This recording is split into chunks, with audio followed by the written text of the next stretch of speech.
Let's all welcome Darren's heartthrob and ultimate Vita Man, Jin Makapagay! Happy New Year, Jin! Welcome back! Hello! Happy New Year, brother! Salamat. Yes, Bida Man! Bumati ka naman sa Madlang People! Happy New Year, Madlang People! Kamusta ang iyong pagsalubong sa bagong taon?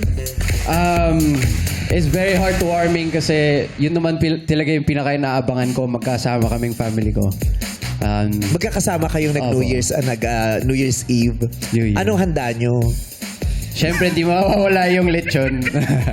Favorite namin yung lechon, yung crispy skin.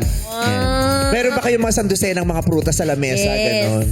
Yeah, mga grapes. Favorite ko yun eh. Yes. Di ba yung dati yung isang dosen ng grapes din nalalagay sa pinto? Oo. Hanggang sa matuyot siya. Tsaka nagparolyo ba kayo ng mga kiat-kiat at mga Yes, mga bilog na prutas. orange paloob Bilog. ng bahay para swerte? May pagganong kayo. May mga pa-games. Meron kami Parang hindi masaya yung New Year. kasi, di ko alam Kagabi lang yun. Nakainip ka kagabi. Puyat. Inisip ko kasi yung mga games namin, na yung mga viral na games, yung may nakatali na hotdog. Tapos yung kailangan nyo i-swing. Yes. Ano Nakatali yung yun? hotdog. Breadwinner ka ba? Yun yung sinusubukan ko talagang ma-attain. Kasi gusto ko rin na mawala na yung responsibility na yun sa mama ko. Gusto ko na ako naman na mawala yung pressure na yun sa kanila and magawa nila yung gusto nilang gawin. Lalo na ngayon na kaya mo na, di ba? Kinakaya, kakayanin. Kinakaya.